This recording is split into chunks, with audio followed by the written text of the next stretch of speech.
Oke, puji Tuhan, selamat malam Bapak Ibu Saudara. Salam, malam hari ini kita kembali berjumpa dalam online discipleship. Kita masih membahas tentang hal kasih yang benar, ya, tentang kasih yang benar. Ini bagian yang ketiga, ya. Nah, Bapak Ibu Saudara, karena seminggu nggak berjumpa, mungkin masih lupa. Kalau yang mungkin mereview melalui YouTube, mungkin masih teringat-ingat apa sih sebenarnya yang dibahas di dalam pelajaran kasih yang benar itu. Ya, saya mau review sebentar sedikit saja supaya ini juga boleh menjadi sambungannya ya, karena ini kan kesambungan daripada pelajaran kemarin tentang kasih yang benar.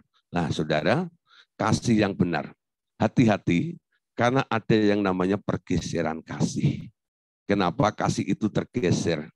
Sejak manusia jatuh ke dalam dosa, manusia itu menjadi egosentris. Ya, nah, egosentris itu merupakan satu faktor yang mengurangi kadar daripada kasih. Ya, kasih itu memberi, kasih itu memperhatikan orang lain, kasih itu tidak sayang diri sendiri. Tapi kalau orang egosentris, ya sekarang perhatiannya, fokusnya, tujuannya sekarang lebih banyak kepada kebutuhan dirinya daripada untuk Tuhan, daripada untuk sesama. Ya, itulah yang menyebabkan kasih yang benar itu akhirnya tergeser, arahnya tergeser. Harusnya kita hidup untuk Tuhan, harusnya kita hidup untuk sesama, lalu karena kebutuhan yang begitu banyak di dalam kehidupan kita, lalu kita mulai hidup untuk diri sendiri, ya, menjadi orang yang egoistis. Kalau orang ditanya, orang kerja itu ya, kamu kerja banting tulang kayak begitu tuh untuk apa sih? Untuk siapa sih? Ya untuk cari duit. Lah, kalau sudah dapat duit untuk siapa? Ya untuk keluargaku. Selalu diakhiri dengan kata ku, walaupun keluarga. Ya, nah saudara, dengan akhiran ku ini membuktikan tujuan hidup semuanya itu balik lagi kepada dia. Ya, padahal Paulus katakan, segala sesuatu yang kau lakukan, lakukanlah seolah-olah untuk Tuhan. Amin. Lalu Tuhan mengarahkan kepada sesama, lalu hidup kita boleh menjadi berkat. Sehingga kasih itu akan kembali kepada kasih yang benar dan kasih yang semula. Amin. Nah, Bapak-Ibu Saudara, hati-hati jangan sampai mengalami yang namanya pergeseran kasih. Itu bagian pertama ya kemarin. Nah, bagian yang kedua, jaga motivasi kasih itu. Motivasi kasih itu apa? Di sini bisa dicek ya. Kasih itu tidak mengambil untung. Ya. Kasih itu tidak mengambil untung. Sekali lagi ya, kasih itu tidak mengambil untung. Kemarin dipakai contoh itu. Ketika orang menikah, ya, lalu digebukin suaminya, ya, KDRT itu ya. Nah, lalu mulai berpikir atau mulai berontak, lalu ngomong pada suaminya itu, buat apa aku mempertahankan ini semuanya, ya? Buat apa aku nikah dengan kamu? Ya, kenapa? Aku nggak bahagia. Nah, tujuannya nikah untuk sebuah kebahagiaan dia sendiri. Enggak ada untungnya. Lah cari untung lah di situ. Ya. Lah ketika diperlakukan dengan rendah, ya, engkau anggap apa aku ini? Ya, tujuannya untuk apa? Untuk harga diri. Nah, Saudara, itu salah satunya unsur yang membuat Anda mencari untung di dalam melakukan kasih. Kasih itu murni, ya, tidak ada motivasi yang salah.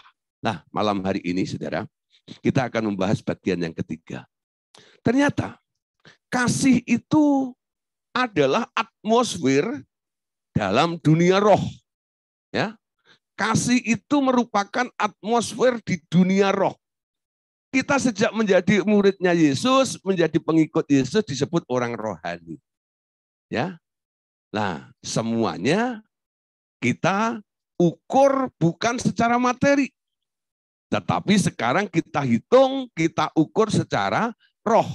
Nah, saudara, ternyata di alam roh, kasih itu seperti ibaratnya atmosfer, ya, seperti atmosfer udara yang ada di sekitar kita di alam materi ini.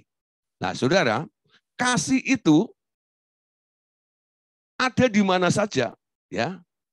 Kasih selalu mengalir dimanapun diperlukan.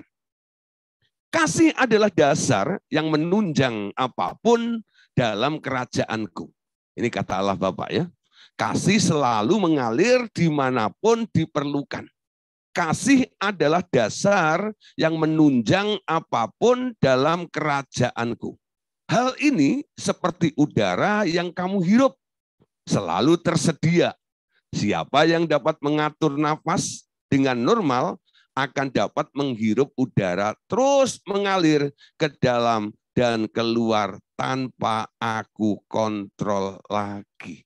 Nah, saudara, seperti udara, ya, yang diberikan gratis oleh Tuhan, setiap hari Anda boleh menghirup udara seberapapun yang Anda butuhkan, ya. Begitu juga dengan kasih di alam roh. Ternyata, saudara, kasih itu seperti udara yang dibutuhkan oleh banyak orang. Ya, di mana ada kebutuhan, kasih itu akan mengalir untuk memenuhi seperti atmosfer udara itu. Di mana ada orang hidup yang membutuhkan oksigen, di situ dia bisa hirup itu sepuasnya. Ya, sekarang kalau orang pernah masuk rumah sakit, lalu mesti beli oksigen dulu, ya. Satu tabung berapa. Nah, baru mikir, ya. Di luar dia gratis. Tapi di rumah sakit harus bayar, ya. Nah, harus bayar seperti itu untuk menolong supaya dia bisa melanjutkan kehidupan berikutnya. Ternyata kasih itu seperti itu. Kasih itu bisa mengalir dimanapun, ya, situasinya, di mana ada yang membutuhkan, kasih itu bisa mengalir. Dan itu disediakan. Semua yang membutuhkan kasih akan menemukan kasih itu. Ya. Nah, saudara, ternyata kasih Bapa itu lebih dahsyat, lebih hebat daripada kasih manusia. Di antara manusia sampai ada lagu, ya, yang diajarkan kepada anak-anak dulu, ada lagu yang diajarkan. Kasih ibu sepanjang ya. Nah, kasih ibu, ya enggak? Waduh. Kasih bapak kalah sama kasih ibu, ya. Jadi kasih di antara semua manusia ini yang paling top kasihnya ibu katanya. Ya, makanya di Solo ada rumah sakit namanya Rumah Sakit Kasih Ibu, ya. Nah, saudara, kasih ibu kepada beta tak terhingga sepanjang masa, hanya memberi, tak harap kembali karena duitnya pas. Jadi enggak minta kembalian. Tak harap kembali, ya, bagaikan surya menyinari dunia. Nah, saudara, itu dibandingkan. Kasihnya ibu itu seperti matahari yang boleh Anda terima, ya, begitu kapan saja. Dan malam hari ini Allah Bapa bilang, kasih Bapak itu adalah sebuah kebutuhan. Ya, Bapak tahu semua manusia itu butuh namanya kasih. Kalau enggak menerima kasih, manusia itu jadi jahat. Manusia itu jadi rusak. Ya. Nah, saudara, merusak orang itu gampang sebenarnya. Ya, Anda benci, Anda maki-maki, terus lama-lama orang itu jadi rusak. Gitu enggak ya? Nah, bagaimana memperbaiki orang yang sudah rusak? Gampang. Anda kasihi. Lama-lama dia berubah. Ya. Di mana kasih itu bisa mengubah keadaannya. Itu bedanya. Orang kalau kehilangan kasih, krisis kasih akan rusak. Bapak tahu, Manusia itu butuh kasih. Sehingga dia menyediakan kasih itu ya begitu banyak dan gratis ya. Ambil kapan saja boleh ya. Lah Saudara, dalam keterangan ini mari kita baca ya dalam buku panduan kita. Demikian juga kasihku, kata Bapak ya. Mengalir dimanapun manusia dapat menariknya. Dan hasil dari mengumpulkan kasih di dalam mereka akan menghasilkan energi dan kekuatan yang dibutuhkan. Memang kasih Bapak itu mengalir dimanapun, ya, kapanpun, unlimited, tanpa batas. Namun itu bisa diterima oleh manusia kalau dia dapat menariknya. Ya, menarik kasih itu. Tuhan Bapak menyediakan kasihnya. Karena begitu besar kasih Bapak akan dunia ini. Tapi banyak orang enggan untuk datang kepada Bapak untuk mengambil kasih dan menerima pertolongan dari Bapak itu. Kalau mereka mampu untuk mengambil dan mengumpulkan kasih itu di dalam mereka, hasilnya mereka akan mendapatkan energi. Mereka akan mendapatkan kekuatan seperti apa yang mereka butuhkan. Ya. Coba Saudara, kalau ada orang mulai frustasi, orang mulai maksudnya nervous, khawatir, takut, bimbang dan sebagainya. Coba bawa dalam kasihnya Bapak. Ya, dalam kasihnya Bapak. Ada orang sampai mau bunuh diri. Merasa dirinya sudah nggak berarti. Satu kali saya ketemu, lalu saya tanya, kenapa kamu murung seperti itu? Saya sudah nggak pengen hidup, Pak. Kenapa? Semua orang nggak mengasihi saya. Keluarga saya, bapak saya, ya, saudara saya, teman-teman saya, meninggalkan saya. Memang, mereka meninggalkan ada alasannya. Karena dia terjerat kasus. Sehingga orang yang biasanya baik dengan dia, dekat dengan dia, akhirnya meninggalkan satu persatu. Ya. Dia merasa frustasi. Buat apa? Keluargaku juga seperti ini. Lalu saya bilang, memang keadaanmu hari ini, semua manusia kelihatannya menjauh. Nggak mendukung kamu. Tapi ada satu pribadi yang memperhatikanmu dan dia tetap mengasihimu walaupun engkau jatuh. Dia mau mengangkatmu, dia mau menolongmu. Datang kepada dia. Saya bawa kepada Bapak yang penuh kasih. Ku pandang wajahmu tersenyum penuh kasih. Karena waktu itu malam, ucapkan selamat malam. Kalau pagi selamat pagi gitu kan. Nah, kalau nyanyi itu jangan ngawur Saudara itu. Nyanyinya malam gitu, ku ucapkan selamat pagi itu, ya. Bapak geleng-geleng. Nah, ini udah malam kan? Bilang pagi. Gitu kan. Walaupun teksnya pagi Anda bisa ubah karena Anda nyanyinya malam, betul? Jadi karena itu malam ketemu, saya bilang, ku ucapkan selamat malam. Ya, nah, tuh Bapak. Datang kepada Bapak itu. Dia penuh dengan kasih. Ambil kasih daripada dia. Kamu tidak menerima hari ini kasih dari sesamamu, dari keluargamu. Tapi ada satu pribadi yang seperti lautan.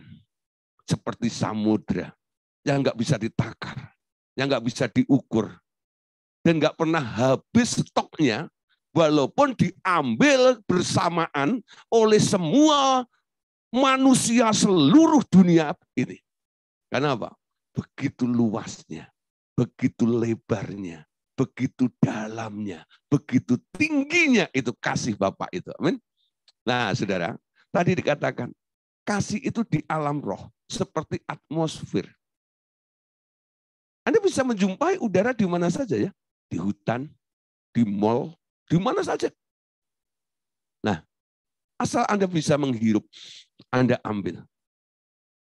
Anda akan mendapatkannya. Begitu juga dengan kasih. Sumbernya cuma satu. Sumbernya adalah Bapa. Allah adalah kasih. Di dalamnya itu memproduksi kasih terus. Kalau hari ini ya keadaan Anda sedang mengalami yang namanya krisis kasih, jangan kecewa. Jangan takut. Jangan frustasi. Datanglah kepada Bapa. Ambil kasih dari dalamnya itu. Nah, ketika Anda mendapatkannya, Anda akan mendapatkan energi, Anda akan mendapatkan kekuatan yang baru. Beberapa orang saya lihat, ketika mereka bertemu dengan Bapa yang penuh dengan kasih itu, sampai akhirnya dia mengatakan, kekuatan di hidupku, ku dapat. Amin. Nah, hanya dari dia. Wow, saudara. Ini merupakan berita yang sangat-sangat penting. Malam hari ini, kenapa harus saya sampaikan? Mungkin di sekitar Anda banyak orang yang sedang membutuhkan berita ini. Anda boleh sampaikan. Membeo saja. Apa yang saya katakan Anda tiru, Anda ucapkan, Anda sampaikan kepada orang yang sedang membutuhkan. Ya, nah saudara, sekarang ketika kita sudah menemukan kasih itu, jangan keluar dari kasih itu. Tinggal terus di dalam kasih itu. Amin. Nah, tinggallah di dalam kasihku, kata Bapak, yang sempurna dan kekuatanmu akan tumbuh dengan normal. Kamu akan melihat rasa takut, tak punya uang, membuat mereka tak dapat masuk ke dalam kasihku dan membuat mereka tercekik dan sulit bernafas. Nah, saudara, takut itu merupakan penghalang orang untuk bisa mengalami kasih. Di dalam kasih tidak ada ketakutan. Amin. Kalau Anda takut, Anda di luar kasih. Alasan apapun juga. Takut mati karena Anda sedang sakit. Ya, takut nggak bisa makan karena Anda nggak punya duit alias bokek, ya. Nah, itu takut. Ketika Anda mulai merasa takut, mulai merasa bimbang seperti itu, tadi Bapak mengatakan bahwa orang-orang semacam itu, mereka tak dapat masuk ke dalam kasihku dan membuat mereka tercekik dan sulit untuk bernafas. Orang yang sedang mengalami krisis resesi alias bokek itu, dan kebutuhan mendesak di depannya, apalagi kalau mereka sampai terlilit hutang dan sebagainya itu ya. Wah, saudara, itu makan rasanya udah nggak bisa ketelan tuh ya. Seperti orang tercekik katanya tadi. Membuat mereka tercekik dan sulit untuk bernafas. Bukankah Tuhan Yesus berkata, marilah kepadaku, hei semua, kalian semua yang letih, lesu, dan berbeban berat. Aku akan memberikan kelegaan kepadamu. Amin. Kalau dalam salinan lama, terjemahan lama dikatakan, aku akan memberikan sentosa, memberikan kekuatan kepadamu. Dalam TB ya dikatakan, aku memberikan kelegaan. Kok bisa lega? Kok bisa kuat? Karena di dalam dia, Anda berenang di dalam lautan yang namanya kasih. Dan di dalam lautan kasih itu, semua unsur ketakutan, semua unsur kecemasan, itu tidak laku di sana. Ya, nggak bisa hidup namanya ketakutan di situ. Karena orang takut tidak bisa masuk ke dalam kasih. Kalau Anda ada di dalam kasih itu, namanya ketakutan akan lenyap di dalam diri Anda. Akan ada perasaan pasti. Ya, Anda bisa katakan, Bapa, Engkaulah penyedia dalam hidupku ini. Sehingga engkau bisa panggil dia Jehovah Jireh. Tuhan yang menyediakan, Tuhan yang mengadakan. Dia Allah El Shaddai, ya? Dia El Gibor, benar ya? Nah, apapun yang sedang Anda butuhkan. Nah, dia Jehovah Rafa. Ketika Anda sedang sakit, dia penyembuhku. Nah, hidup di dalam kasih. Tidak pernah memiliki rasa takut. Nah, saudara, sekarang kebutuhan kasih itu urgent. Ya, Anda dapat berpuasa berhari-hari, tidak makan atau tidak minum. Tetapi Anda tak dapat berhenti bernafas lebih dari beberapa belas menit, bukan? Demikian pula untuk tinggal di dalam kerajaan Allah. Anda tidak dapat lebih dari beberapa belas menit tanpa bernafas di dalam kasih. Amin. Nah, modelnya orang bernafas itu udara atau atmosfer. Tadi dikatakan kasih adalah atmosfer di dalam alam roh. Mari kita lihat ayatnya 1 Yohanes 4 ayat 18. 1 Yohanes 4, 18. Di dalam kasih tidak ada apa? Ketakutan. Sekali lagi, di dalam kasih tidak ada ketakutan. Kasih yang sempurna melenyapkan ketakutan. Sebab ketakutan mengandung hukuman. Dan siapa yang takut, ia tidak sempurna di dalam kasih. Mari saudara perhatikan ayat ini. Mungkin Bapak Ibu Saudara pernah membaca atau pernah mendengar. Tapi malam hari ini camkan baik-baik. Perhatikan. Ini penting. Di dalam kasih, di sini dikatakan tidak ada ketakutan. Orang yang bilang dia hidup di dalam kasih, namun dia masih ketakutan, itu bohong besar. Ya, Alkitab mengatakan di dalam kasih tidak ada ketakutan. Karena di dalam kasih ini ada jaminan, ada garansi. Ya, nah, kan ketakutan, sebab ketakutan mengandung hukuman. Orang yang bernafas di dalam atmosfer yang penuh dengan kasih ini, nggak ada khawatir, nggak ada takut. Kekurangan ada? Ada.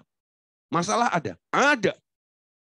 Tapi dalam menghadapi segala situasi ini, Anda harus tahu, Anda sedang ada di daerah mana.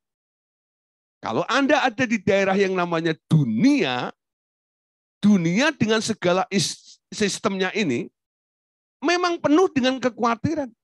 Memang penuh dengan ketakutan. Tapi sejak Anda dipindahkan kerajaan, di dalam kerajaan anaknya yang kekasih, tinggal di kerajaan surga, di situ atmosfernya adalah kasih. Di dalam kasih tidak ada nggak ada yang takut mati. Nggak ada yang takut kelaparan. Anda punya Allah yang luar biasa. Anda boleh katakan El Shaddai. Oh El Shaddai, Allah Maha Kuasa. Terakhirnya gimana dong? Itu paling seneng tuh. Kalau udah bait terakhir itu nyanyinya kenceng. Berkatnya. Sambil ngonyong. Udah kata berkat itu berkatnya melimpah. El Shaddai. Wow. Nah, bisa nyanyi. Berkatnya melimpah. Kalau berkatnya melimpah, kenapa takut? Kalau dia jamin hidupmu, kenapa Anda gelisah? Itu enggak ya? Kenapa Anda cemas? Orang cemas, orang gelisah, orang takut menandakan dia di luar kasih. Amin. Di dalam kasih enggak ada unsur itu. Justru Di dalam kasih akan melenyapkan ketakutan. Karena Anda sedang ada di dalam diri Bapa. Bapa yang penuh dengan kelimpahan itu. Camkan baik-baik ya. Malam hari ini saya harap satu virus namanya ketakutan ini harus lenyap dalam diri Anda. Tadi dikatakan, ketakutan mengandung hukuman. Ketika Anda takut, Anda kena penalti. Bukan Allah yang menghukum Anda. Ketakutanmu itulah yang membawa Anda sampai Anda akhirnya dieksekusi. Ya. Orang yang takut, dia keluar dari kasih. Walaupun KTP-nya masih orang Kristen. Walaupun jabatannya masih pendeta.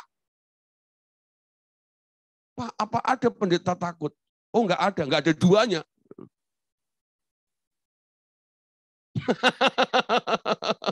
Ya, nah masih ada juga. Nanti kalau ditanya, loh pendeta kok takut? Nanti dia bilang gini, pendeta juga manusia. Jawabnya gitu. Toleransi lagi. Saya berhenti jadi manusia. Saya adalah anak Allah. Apa yang Bapak punya adalah saya punya. Amin. Nah, keren sedikit lah. Wah, apa itu tidak sombong? Enggak. Saya mengakui apa yang Bapak mau. Itu tidak sombong. Ya. Justru kalau Anda tidak mengakui, Anda berusaha sendiri di luar Bapak, itu yang sombong. Ya. Menerima jaminan, menerima garansi, pemeliharaan Allah di dalam kehidupan Anda, dan Anda berkata, aku hidup dalam kelimpahan. Itu artinya Anda tidak sombong. Ya, mulai saudara, itu nasibmu. Nggak bisa kurang dari itu. Itu jaminan. Yesus datang, aku datang untuk memberikan hidup dan hidup dalam segala kelimpahan. Kelimpahan di sini jangan Anda artikan kaya, jangan. Ya, kelimpahan itu, ya, apa yang Anda butuhkan, pasti Anda bisa mencukupinya. Karena firman Tuhan juga mengatakan, Allahku kan mencukupi kebutuhanku menurut kekayaan ya dan kemuliaannya. Filipi 4 ya ayat 19 itu. Nah itu ayat luar biasa, hafalkan. Jaminan garansi Allah. Dia akan mensuplai Anda yang menjadi kebutuhan Anda. Tapi kalau yang namanya kesenangan, nanti dulu. Tapi kalau itu kebutuhan, apalagi urgent dalam kehidupan Anda, saya jamin. Waktu Tuhan pasti yang terbaik. Dia tak pernah terlambat menolong Anda. Pertolongannya tepat pada waktunya. Kenapa saya katakan begitu? Saya alami dalam hidup saya. Namanya pemeliharaan Tuhan. Dulu saya nggak nangkep. Ketika dulu Pak Andreas itu bilang, Gideon, kita ini hamba Tuhan.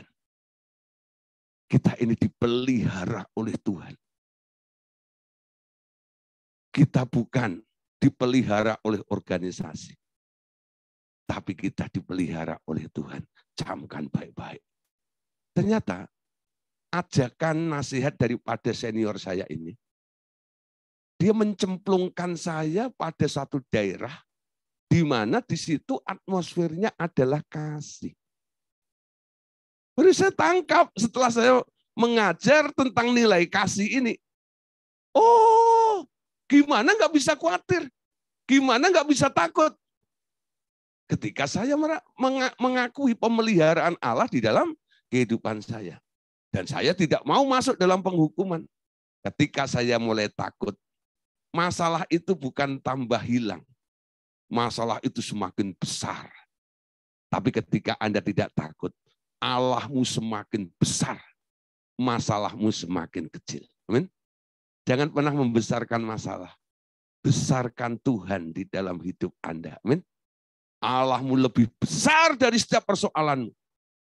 Allahmu lebih besar dari setiap penyakitmu. Amin. Dia sanggup, dia sanggup, dia sanggup, dan dia sanggup menolong kita. Nah, saudara, bagaimana mekanisme kerja daripada kasih itu?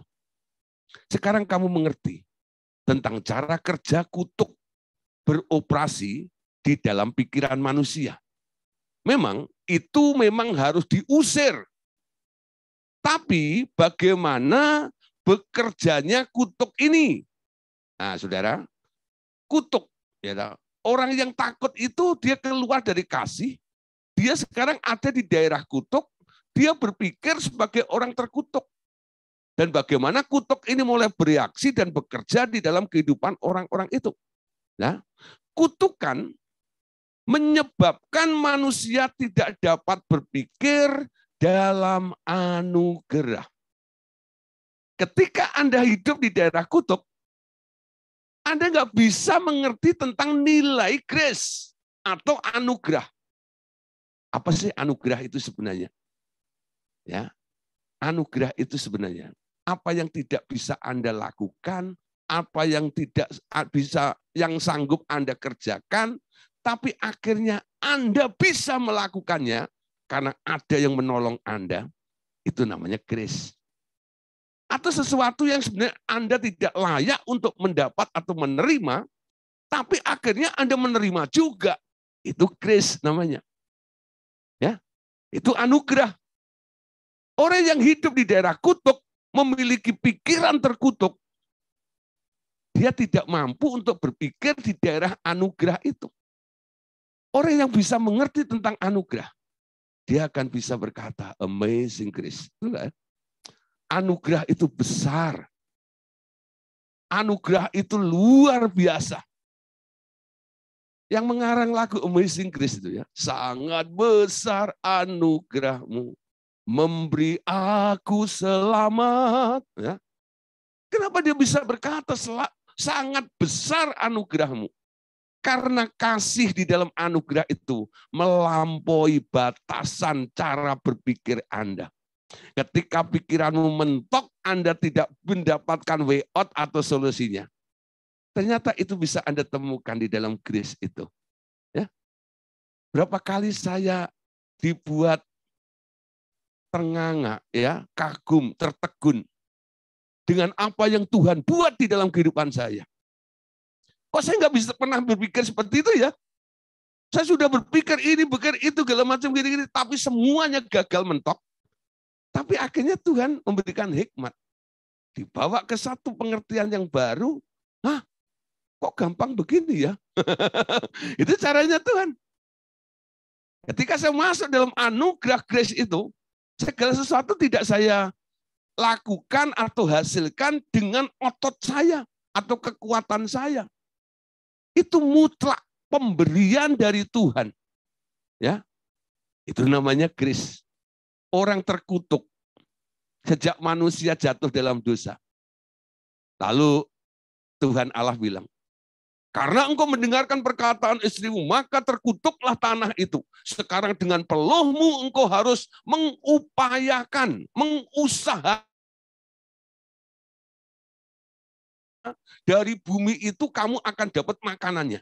Mulai saat itu manusia mulai memutar otaknya ya. Bagaimana cari duit? Bagaimana cari makan? Ketika Yesus datang dengan kerajaannya, Yesus berkata, carilah dulu kerajaan Allah dan kebenarannya. Maka semuanya itu akan ditambahkan kepadamu. Ya, jangan kamu takut. Jangan kamu khawatir. Semua yang dicari oleh bangsa-bangsa itu, Bapakmu tahu kamu membutuhkan semuanya itu. Wow, tinggal di dalam anugerah. Tinggal di dalam grace. Amin. Ayo mulai bongkar ya. Mungkin hari-hari ini masih ada terbesit dalam pikiran Anda yang disebut pikiran terkutuk. Apa itu pikiran terkutuk? Semua yang Anda usahakan dengan kekuatanmu, itu menunjukkan Anda ada di daerah kutuk. Itulah yang dilakukan oleh si engkong Adam.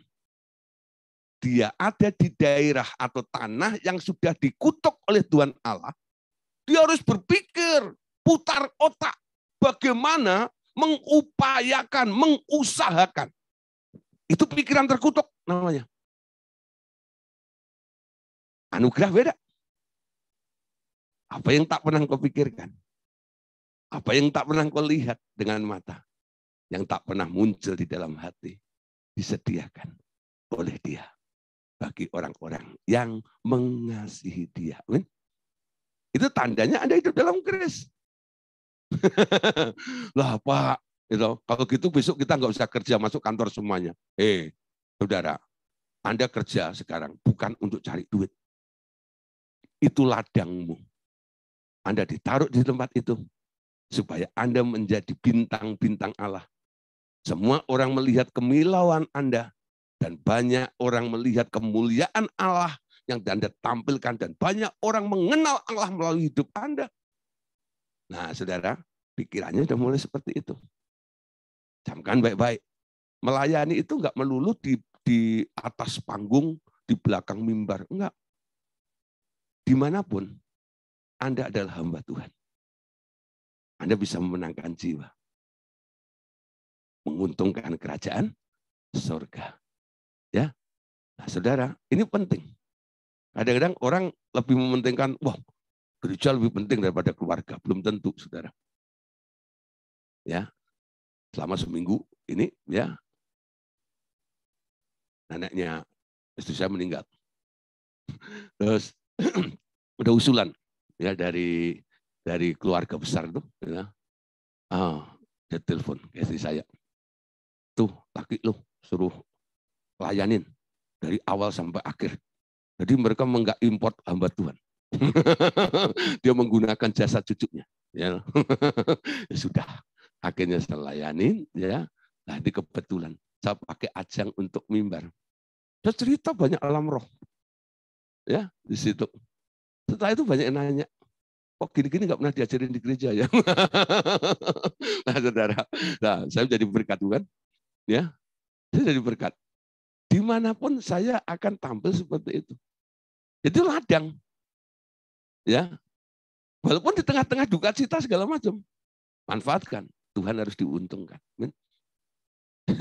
Itu fungsinya seperti itu loh. Ya, belajar seperti ini. Ya, nah. Kapan lagi? Ini waktunya ya. Nah, saudara, malam hari ini ya kita mulai belajar. Lepas dari pikiran terkutuk. Masuk dalam pikiran anugerah. Amin. Yang masih hidup dalam kutuk merasa hidup ini harus diupayakan ya dan sulit dan sebagainya, berhenti berpikir seperti itu. Masuk dalam anugerah Tuhan. Nah, saudara, sekali lagi ya, kutukan menyebabkan manusia tidak dapat berpikir dalam anugerah. Saat mereka berpikir dalam anugerah lagi, mereka akan dapat menghirup udara kasih. Dan semua akan berjalan dengan lancar. Karena dalam kasihku sudah tersedia segala yang perlu untuk hidup berkelimpahan. Wow, keren. Amin. Jadi siapa yang mau hirup udara kasih, semuanya akan lancar. Ya, karena semua telah tersedia untuk tujuan hidup dalam kelimpahan. Nah, saudara, ketakutan adalah lawan dari ketaatan. Bukan? Orang yang taat itu tandanya dia mengasihi. Orang ketakutan beda. Dia lari. Ya, ingat ketika Adam setelah makan buah pengetahuan baik dan jahat. Tuhan dengan kasih, dia turun menghampiri manusia, bukan?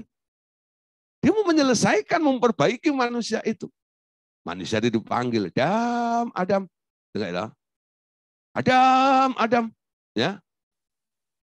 Adamnya kabur. Adamnya lari. Ketakutan. Aku takut. Karena aku telanjang. Nah, saudara, Anda lihat ya. Dia ada di dalam kasih enggak? Oh enggak, dia luar kasih itu. Dalam kondisi ketakutan. Tuhan panggil, Adam, Adam, Adam, Adam. Ya. Nah, kita yang telah ditebus oleh Tuhan Yesus masuk kepada Adam yang kedua, yaitu Kristus itu sendiri. Sekarang kita harus terbebas dari rasa takut. Karena takut itu adalah lawan dari ketaatan. Lakukan semuanya walaupun Anda tidak mengerti. Itu namanya taat. Ya. Mereka yang hidup dengan ketakutan yang tetap terhadap apapun akan mendapat kehidupan yang sengsara. Tapi mereka yang hidup dalam ketaatan akan berada dalam pemeliharaan terus-menerus dari kerajaan Allah. Nah, sekarang pilihan tergantung ada di tangan Bapak Ibu Saudara. Mau hidup terus di dalam ketakutan atau hidup di dalam ketaatan. Dalam kitab 1 Yohanes dikatakan, jikalau kamu mengasihi aku, kamu akan menuruti segala perintahku. Dan perintahku itu sangat berat. Amin. Amin lagi. Perintahku itu tidak berat. Kalau orang bilang nurutin perintahnya Tuhan itu berat, itu pasti orang malas. Orang malas itu alasannya banyak. Suruh bawa kapas, satu karung. Padahal beratnya cuma setengah kilo. Ya, belum diangkat, saudara. Udah bilang berat. Padahal itu ada jinjing saja gitu ya. Anak kecil aja bisa bawa. Allah tidak pernah menyengsarakan Anda, tidak. Semua yang diizinkan terjadi di dalam kehidupan Anda, semua telah diukur. Dia tidak pernah mencobai melampaui kapasitas Anda. Amin. Kalau Anda mampu mengangkat 100 kilo, dia suruh Anda mengangkat 80 kilo. Anda bisa. Semua yang Tuhan perintahkan, Tuhan sudah lihat, kamu bisa. Kalau sampai bilang, Tuhan aku nggak bisa. Coba dulu. Angkat dulu. Nah, baru bilang bisa atau enggak. Nah, taat sama Tuhan itu enak-enak sedap. Betul enggak ya? Nah, coba nih. Ikut Tuhan, taat sama Tuhan itu. Nah, bonusnya nanti ada semuanya. Nah, saudara, sekarang perhatikan di sini lagi. Ya, aku tak suka anak-anakku menderita apapun. Itu hatinya Bapak yang di surga. Dia nggak suka, dia nggak mau melihat anak-anaknya menderita apapun juga. Itulah sebabnya aku menyediakan Taman Eden sebelum aku menciptakan manusia. Taman itu telah dipersiapkan lebih dahulu untuk memelihara manusia ciptaanku agar hidup dalam kelimpahanku. Kasihku selalu menyediakan segala yang diperlukan anakku, ya.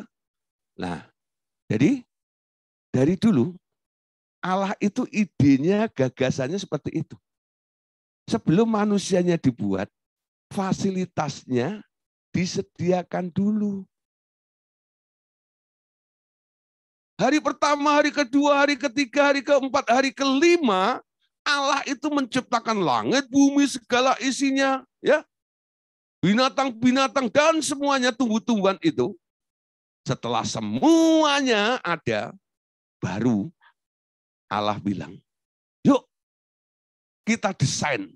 Marilah kita menjadikan manusia menurut rupa dan gambar kita. Itu hari ke-6.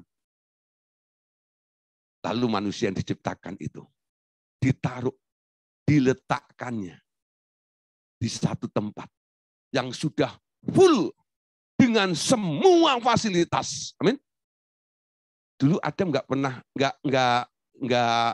pernah dia nanam singkong. Nggak ada. Gitu, nggak.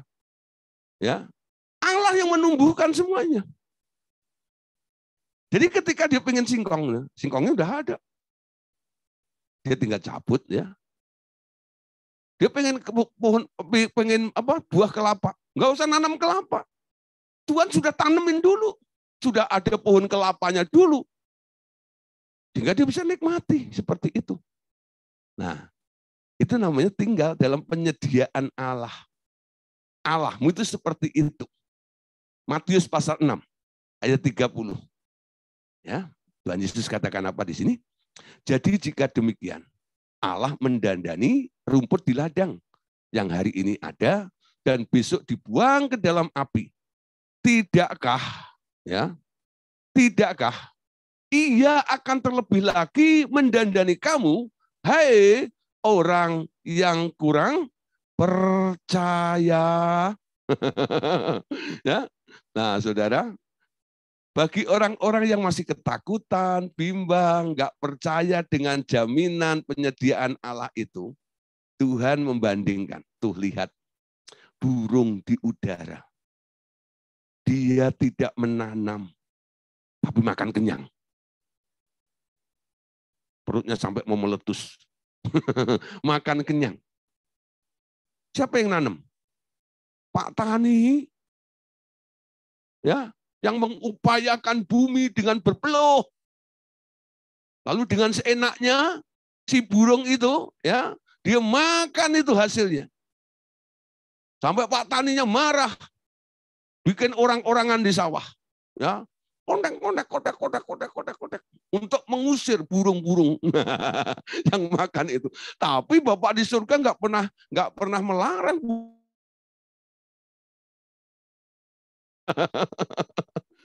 Nah, saudara, dia nggak perlu menanam, tapi dia makan kenyang, betul nggak itu? Tuhan bilang, tuh lihat tuh burung. Nggak perlu orang Korea bilang keringkalan. Nah, keringkalan itu bahasa apa? Betul nggak itu? Ya, nggak perlu bersusah-susah. Ya, nggak perlu bersusah-susah. Orang kalau bersusah-susah pasti naik kereta. Susah. Duit. Nah, susah duit itu namanya. Kemana-mana teriak. Ya. Nah, saudara mulai belajar. Hidup dalam anugerah itu enak sekali. Ya, jangan sampai Anda dibandingkan dengan burung di udara. Dan burung itu bukan burung yang mahal yang Tuhan berikan, yang Tuhan bandingkan dengan Anda. Disebut burung pipit namanya. Ya. Burung pipit. Kalau dijual dua ekor 1 duit. Kalau beli 2 duit dapat 5 ekor. Ya, dapat bonus. Saking murahnya burung itu. Tapi burung yang paling murah sekalipun dipelihara oleh Tuhan. Amin. Nah, saya harap saudara, Bapak Saudara, malam hari ini Anda lebih daripada burung pipit. Amin. Kalau burung pipit aja dipelihara, apalagi Pak Simon. Wah, Tuhan pasti pelihara. Amin. Tapi keluar dari pikiran terkutuk. Gimana ya kalau nanti aku nggak bisa makan? Gimana kalau penyakit semakin parah? Nah, luar dari jerat itu. Lihat apa yang disediakan oleh Tuhan. Ketika engkau sakit, Tuhan menyediakan namanya kesembuhan. Sehingga engkau akan bisa mengagungkan Dia. Kalau orang bertanya, siapa Allahmu? Engkau bisa berkata, Dia Jehovah Rafa, Allah Sang Penyembuh. Mana buktinya? Nih, aku alami. Amin. Wes. Ketika Allah menyediakan kambing, ya, yang domba yang itu tanduknya tersangkut ya kepada Abraham. Abraham menamai tempat itu Jehovah Jireh. Itu enggak tahu? Artinya Allah yang menyediakan. Itu ada sejarahnya. Enggak asal kasih nama seperti itu. Nah, pasti ya. Allah panji kemenanganku karena Anda mengalami kemenangan dari Tuhan di dalam anugerahnya, dalam kelimpahannya seperti itu. Ya. Nah, Saudara, Selain burung, Tuhan bilang juga, tuh, bunga di padang, namanya bunga bakung. Anda tahu bunga bakung? Bunga bakung itu bunga lili. Dengar ya? Nah, bunga lili. Bunga bakung yang di padang, yang nggak dirawat oleh manusia. Tumbuh liar di sana. Tapi elok sekali. Tuhan bilang, lihat tuh bunga. Kalau kamu bandingkan dengan bajunya Salomo, ya, ayo indah mana? Siapa yang kasih warna? Ya, lembut seperti itu. Lah mungkin bajunya Salomo karung goni dicat.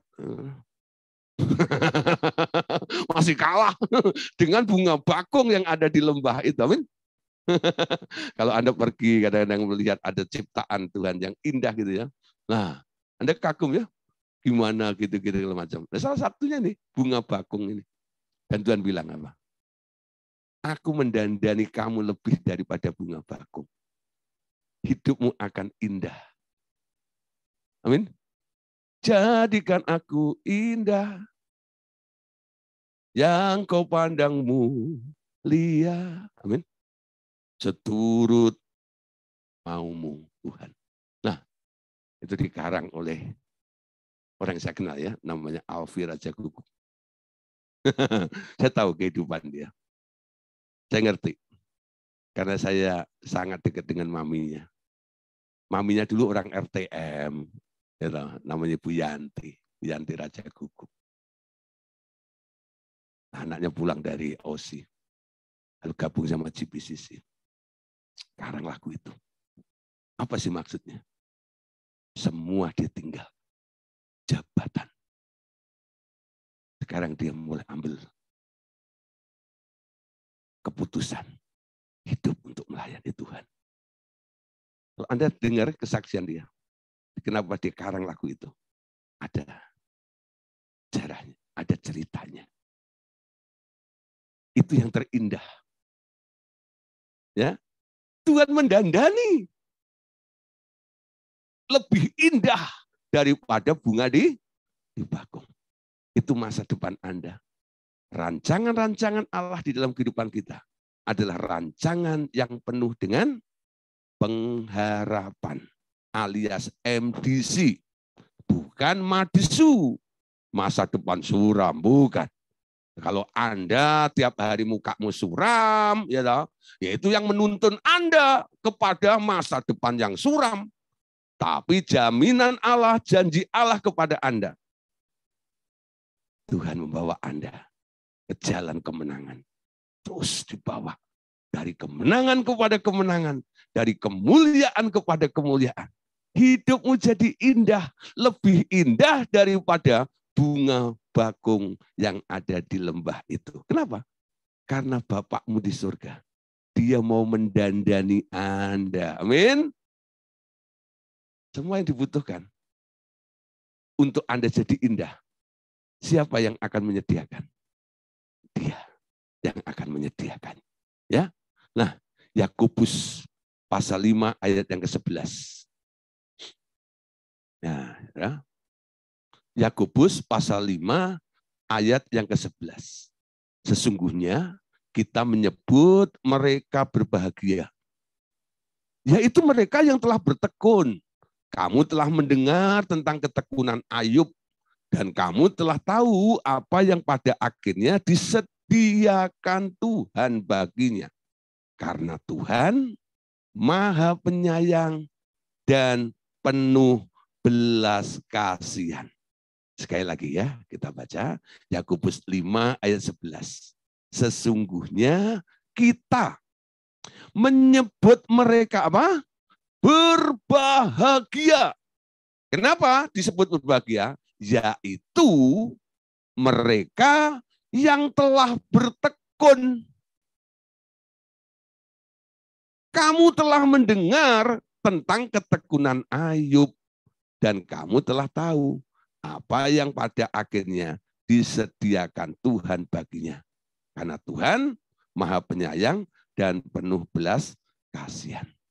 Kalau orang berbicara tentang ketekunan, selalu ambil contoh Ayub. Tapi kalau Anda melihat sebenarnya, Ayub itu dalam apa ya? Ketika dia sedang menghadapi masalah atau pencobaan ujian itu, ya sebenarnya banyak ngedumelnya, bukan ya?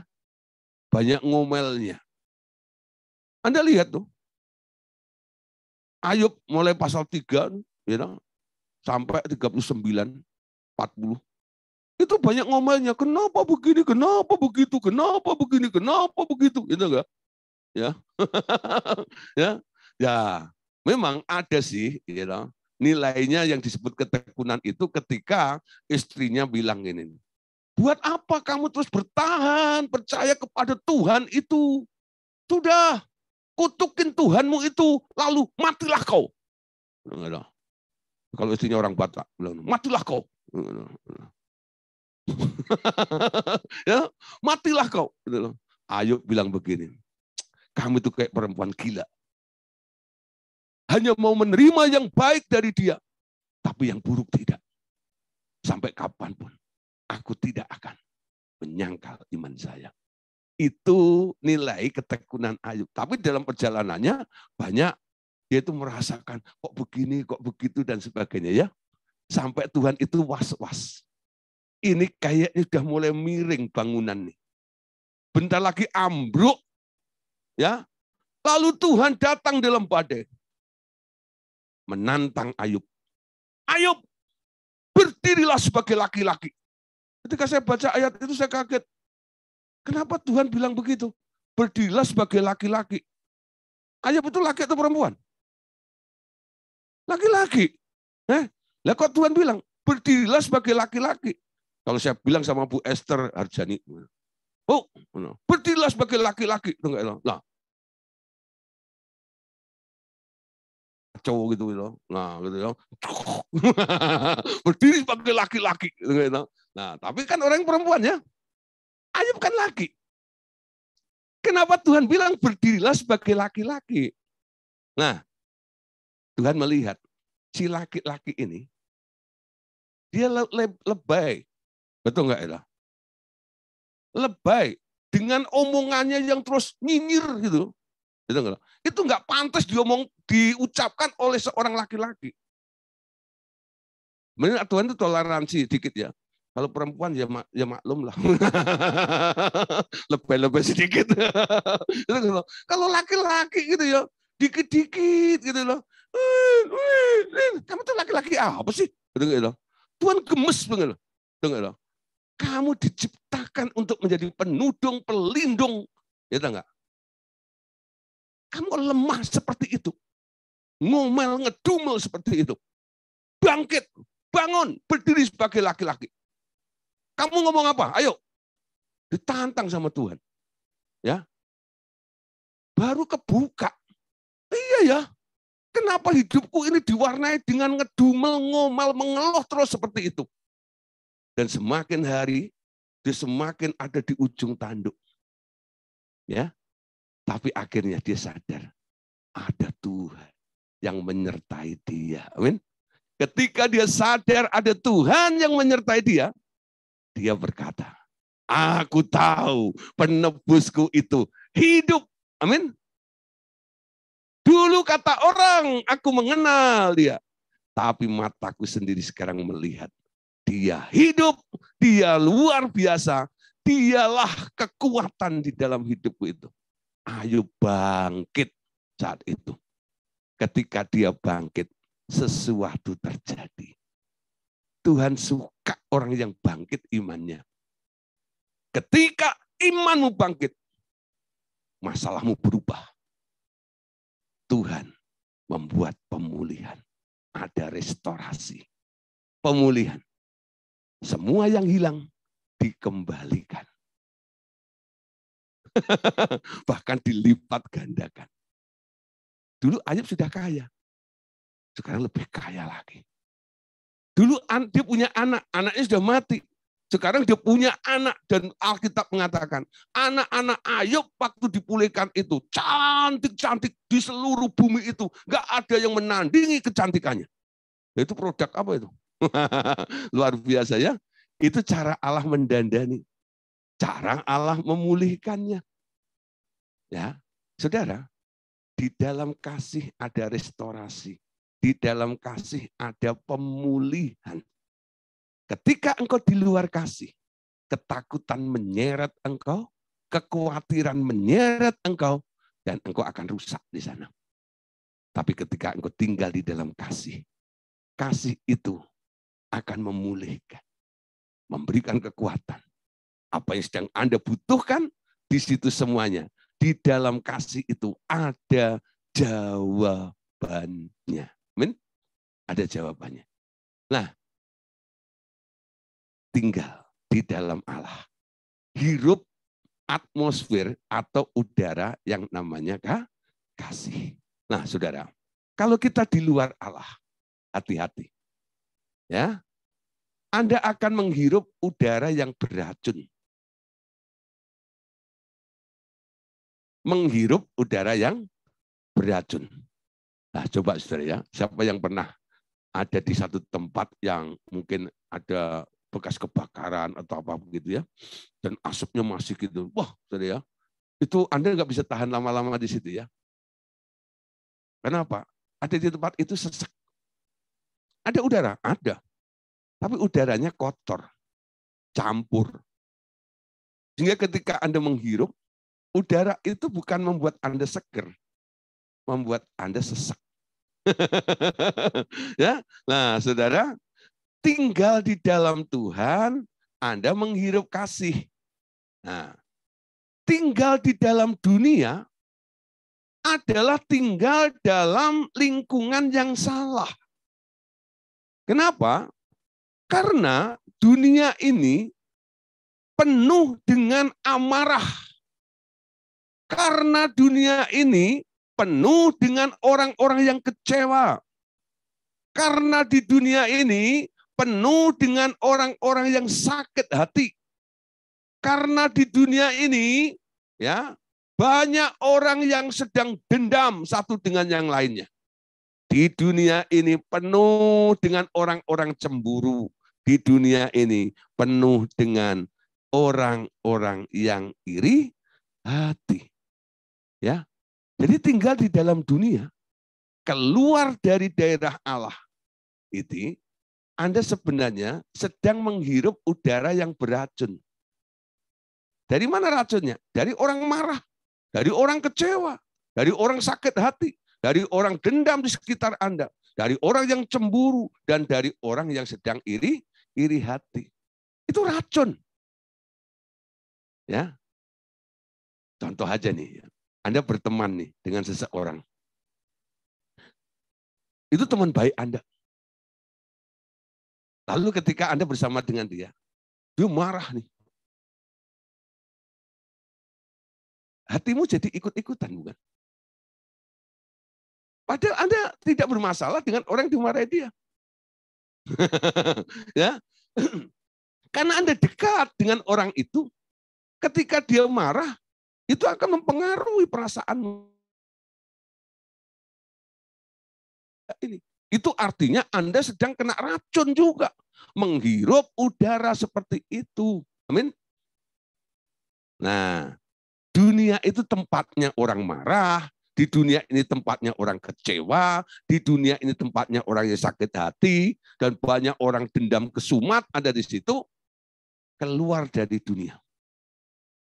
Firman Tuhan katakan, jangan mengasihi dunia dan segala isinya. Kasihmu cuma satu. Tujukan kepada Bapa. Amin. Ayo mulai fokus. Aku mengasihi Engkau Yesus. Amin. Tuhan, Engkaulah satu-satunya. Semua fasilitas yang ada dalam hidup Anda. Mungkin itu duit Anda. Jangan mengasihi duit. Yang cinta akan uang. Nanti Anda akan dibuat menjadi serupa dengan uang. Orang yang mengasihi Tuhan akan diubah menjadi serupa dengan Tuhan. Amin. Tuhan yang kekal, Tuhan yang nggak pernah berubah. Tapi duit kadang-kadang mengalami nilainya turun. Tapi Tuhan nggak pernah. Ya, dia tetap untuk selama lamanya. Amin. Nah, saudara, lanjut lagi ya. Mereka yang hidup secara duniawi terus-menerus menghirup udara beracun macam begini. Itu sebabnya mereka yang dilahirkan baru sekarang dipindahkan oleh Tuhan Yesus ke dalam kerajaan surga. Di mana kasih menjadi lingkungan hidup yang baru agar Anda bernafas udara yang sehat dan menguatkan. Amin. Coba mulai ya pengakuan iman sedikit. Aku adalah warga negara kerajaan surga. Aku bukan orang dunia. Aku bukan manusia. Tapi aku adalah anak Allah. Itu membuat kesadaranmu memindahkan Anda juga ke tempat yang benar seperti apa yang Anda ucapkan itu. Jangan pernah salah ngomong. Yakobus 3 ya, kalau Anda baca pasal ayat yang keduanya, ya, dikatakan manusia itu banyak bersalah dalam banyak hal. Tapi orang yang tidak salah dalam ngomongnya, dia adalah orang yang sempurna, yang dapat mengendalikan tubuhnya. Jangan salah ngomong. Siapa Anda? Saya anak Allah. Amin. Apalagi dia bilang, waduh, saya sudah kayak apa, kayak ular dari. Jangan, gitu loh. Gitu enggak? Nah, Anda harus setuju dengan apa yang Tuhan katakan. Setiap orang yang percaya kepadanya diberi hak untuk menjadi anak Allah. Aku adalah anak Allah. Aku adalah warga negara kerajaan surga. Dengan pengakuan iman Anda seperti itu, Anda ucapkan, Anda pindah daerah, Anda pindah kerajaan. Anda bukan orang dunia, tapi Anda adalah warga negara kerajaan surga. Galatia pasal 5 ayat 19 sampai ayat 21. Ya. Perbuatan daging telah nyata, yaitu percabulan, kecemaran, hawa nafsu, penyembahan berhala, sihir, perseteruan, perselisihan, iri hati, kemarahan, kepentingan diri sendiri, percekcokan, perpecahan, kedengkian, bermabuk-mabukan, pesta pora, dan sebagainya. Terhadap semuanya itu kuperingatkan kamu, seperti yang telah kulakukan dahulu, bahwa siapa saja yang melakukan hal-hal demikian tidak akan mendapat bagian dalam kerajaan Allah. Ini produk di luar kerajaan Allah. Cabul, cemar, nafsu, ya sihir, iri hati, marah, cekcok, perpecahan, dengki, ya dan sebagainya itu produk di luar kerajaan Allah. Ketika Anda lahir baru, Anda ada di dalam kerajaan Allah, bukan? Itu bukan bagian kita lagi. Tentang marah. Walaupun ada alasan Anda untuk marah. Ya. Nah, di sini mulai belajar nih. Walaupun ada alasan Anda untuk cemas. Walaupun ada alasan Anda untuk takut. Anda nggak boleh takut. Karena itu bukan bagianmu. Itu bagian orang-orang yang di luar kerajaan Allah.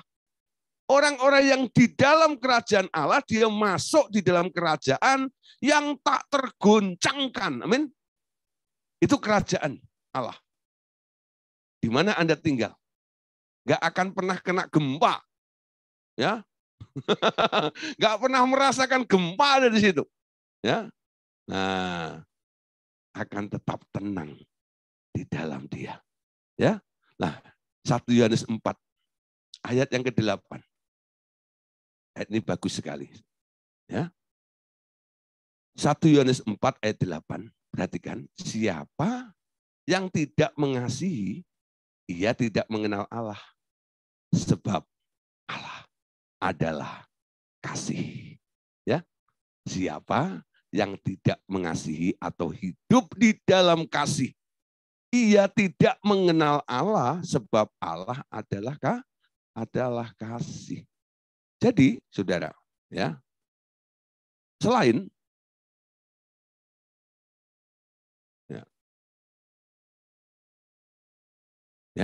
selain itu menjadi atmosfer atau udara. Tapi itu menunjukkan, menandakan. Anda itu kenal Allah atau tidak? Kalau Anda kenal Allah, tinggal di dalam Dia. Seyogyanya Anda harus hidup di dalam kasih. Kalau Anda tidak hidup di dalam kasih tidak ada ketakutan, tidak ada kecemasan dan sebagainya, itu tanda-tanda orang yang hidup di dalam kasih, itu tandanya Anda mengenal Allah. Kenapa? Karena yang Anda kenal, Dialah kasih itu. Amin.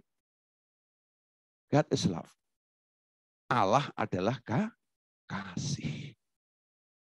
Dia nggak punya produk yang lain. Ketika dia harus mengusir Lucifer dari surga, sebenarnya dia sedih. Tapi harus pergi. Karena apa? Surga nggak boleh diacak-acak dengan yang najis seperti itu. Ketika Lucifer berontak, dia harus dikeluarkan dari surga. Tapi apakah Allah membenci Lucifer? Tidak. Jawabannya Kolose 1:19-20. Dikorbankan anaknya, lalu dengan darahnya itu menjadi jaminan. Baik yang ada di alam materi maupun di alam roh. Kalau mau ditebus dengan darah Tuhan Yesus, boleh balik lagi ke asalnya. Amin. Jadi sebenarnya hatinya Bapak itu sedih. Ketika harus kehilangan anaknya. Ya. Salah satu anggota keluarganya. Karena Lucifer harus dikeluarkan dari surga. Bapak di surga mengasihi. Yesus mengatakan, kasihlah musuhmu dan berdoalah bagi mereka yang menganiaya kamu. Kasih itu tidak dipengaruhi oleh situasi. Jangan sampai berubah. Kalau Anda mengasihi orang yang mengasihi kamu, apa bedanya? Apa untungnya? Betul nggak?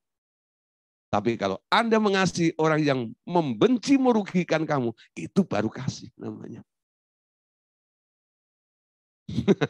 Betul? Allah yang punya standar seperti itu, dia juga melakukannya, bukan? Termasuk kepada Lucifer. Dia memberi kesempatan. Sampai kapan? Akhir kerajaan 1000 tahun. Ketika akhir kerajaan 1000 tahun, dia tetap tidak mau bertobat. Terpaksa. Bapak buang dia ke Gehenna. Ke neraka. Dengan semua pengikutnya. Tapi sebelum masa itu, masih diberi kesempatan. Kalau mau bertobat. Itu namanya kasih. Amin. Nah, jangan cincang-cincang lagi musuhmu. Ya, Anda harus datang. Secara persuasif. Perdamaikan dia dengan Allah. Karena itu hatinya Bapak. Dan itu menunjukkan Anda bahwa Anda tinggal di dalam kasih. Ngerti tentang Bapak. Bapak yang adalah kasih itu sendiri. Amin. Oke, Bapak Saudara, malam hari ini kita sampai di sini. Ya. Besok kita akan lanjutkan bagian yang keempat. Rencana suruh tekankan dalam perkara ya kasih. Apa yang harus dikerjakan, yang terjadi di dalam kehidupan kita. Semoga apa yang saya sampaikan malam hari ini boleh ditangkap dengan baik. Menjadi pengertian baru bagi kita semuanya. Dan pastikan, Bapak Ibu Saudara, menghirup udara kasih itu. Dan tinggal di dalam kasih, berbuat kasih itu, mengenal Allah adalah kasih. Amin. Tuhan Yesus memberkati.